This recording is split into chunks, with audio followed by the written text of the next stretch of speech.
Cultura y simulacro, por Jean Baudrillard. 3.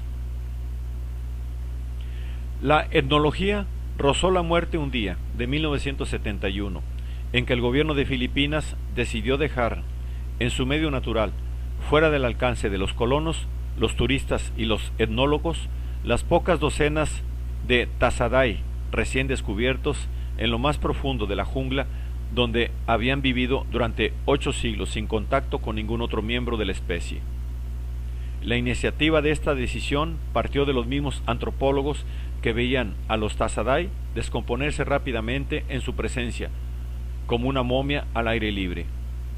Para que la etnología viva es necesario que muera su objeto. Este, por decirlo de algún modo, se venga muriendo de haber sido descubierto, y su muerte es un desafío para la ciencia que pretende aprenderlo. ¿Acaso no ocurre así con toda la ciencia, incluso con las no humanas?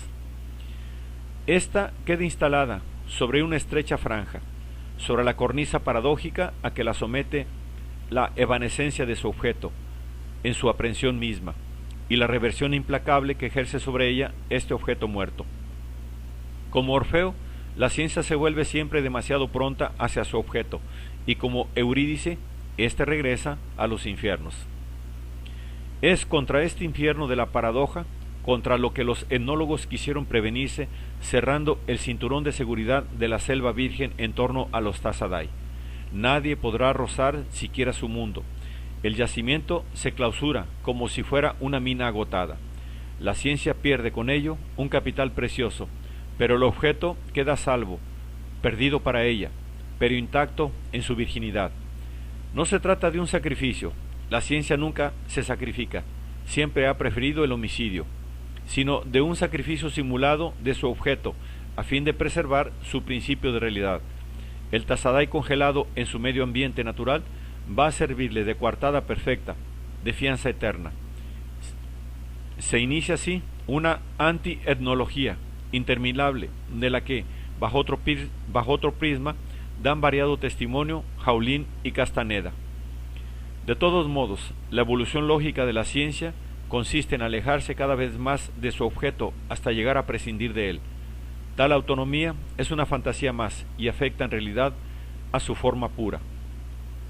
El indio así recluido en el gueto es el ataúd de cristal de la selva virgen. Se reconvierte en el modelo de simulación de todos los indios posibles de antes de la etnología.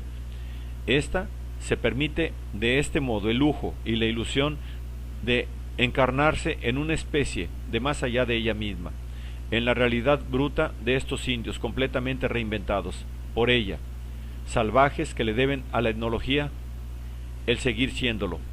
No está mal el giro, y no es pequeño el triunfo para una ciencia que parecía consagrada a destruirlos.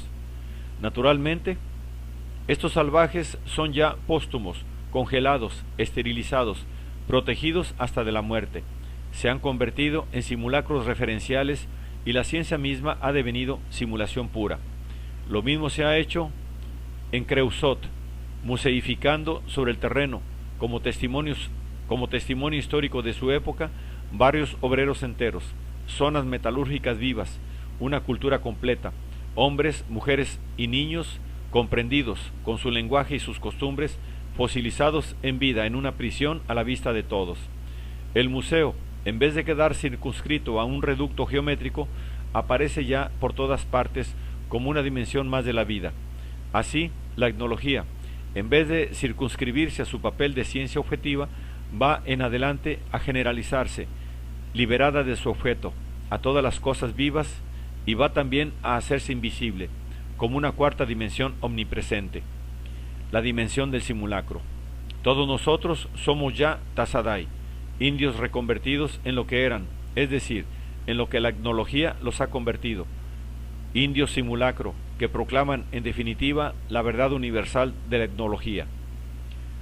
Todos nosotros somos pasados vivientes, bajo la luz espectral de la etnología, o de la anti-etnología, que no es más que la forma pura de la etnología triunfal, bajo el signo de las diferencias muertas y de la resurrección de las diferencias.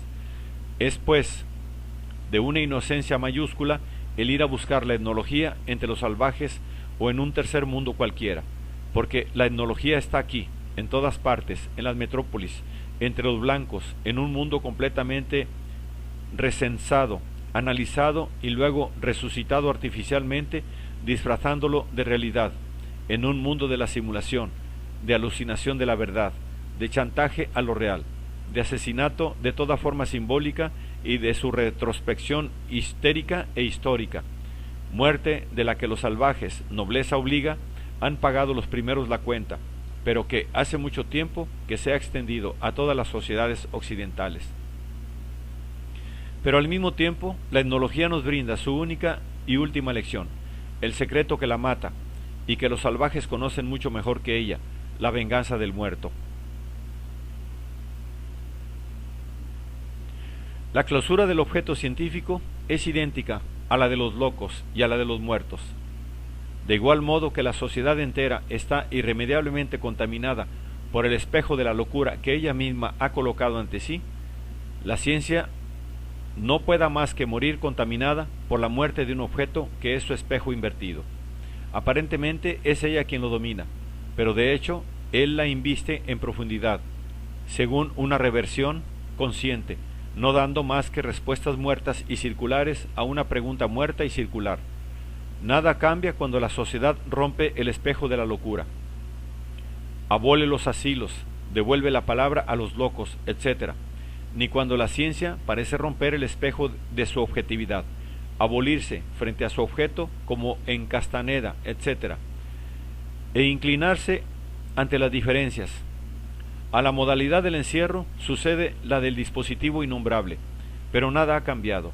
A medida que la etnología se hunde en su institución clásica, se sobrevive en una antietnología cuya tarea es la de volver a inyectar diferencia ficción entre los salvajes, o salvaje ficción en todos los intersticios, para ocultar que es este mundo, el nuestro, el que vuelve a ser salvaje a su manera, es decir, devastado por la diferencia y por la muerte. Del mismo modo, siempre bajo el pretexto de salvar el original, se ha prohibido visitar las grutas de Lascaux, pero se ha construido una réplica exacta a 500 metros del lugar para que todos puedan verlas. Se echa un vistazo por la mirilla a la gruta auténtica y después se visita la reproducción. Es posible que incluso el recuerdo mismo de las grutas originales se difumine en el espíritu de las generaciones futuras, pero no existe ya, desde ahora, diferencia alguna. El desdoblamiento basta para reducir a ambas al ámbito de lo artificial. La ciencia y la técnica se han movilizado también recientemente para salvar la momia de Ramsés II tras haberla dejado pudrirse durante varias décadas en el fondo de un museo. El pánico invade de pronto a Occidente ante la idea de no poder salvar lo que el orden simbólico había sabido conservar durante 40 siglos, aunque lejos de las miradas y de la luz. Ramsés no significa nada para nosotros. Solo la momia tiene un valor incalculable, puesto que es la que garantiza que la acumulación tiene sentido. Toda nuestra cultura lineal y acumulativa se derrumbaría si no fuéramos capaces de preservar la mercancía del pasado al sacarla a la luz. Para esto es preciso extraer a los faraones de sus tumbas y a las momias de su silencio. Estos viejos cadáveres son el blanco de la ciencia y de los gusanos al mismo tiempo. Solo el secreto absoluto les garantizaba su poder milenario, dominio de la podredumbre, que significaba el dominio del ciclo total de intercambios con la muerte. Nosotros solo sabemos poner nuestra ciencia al servicio de la restauración de la momia, es decir, solo sabemos restaurar un orden visible, mientras que el embalsamamiento suponía un trabajo mítico orientado a inmortalizar una dimensión oculta.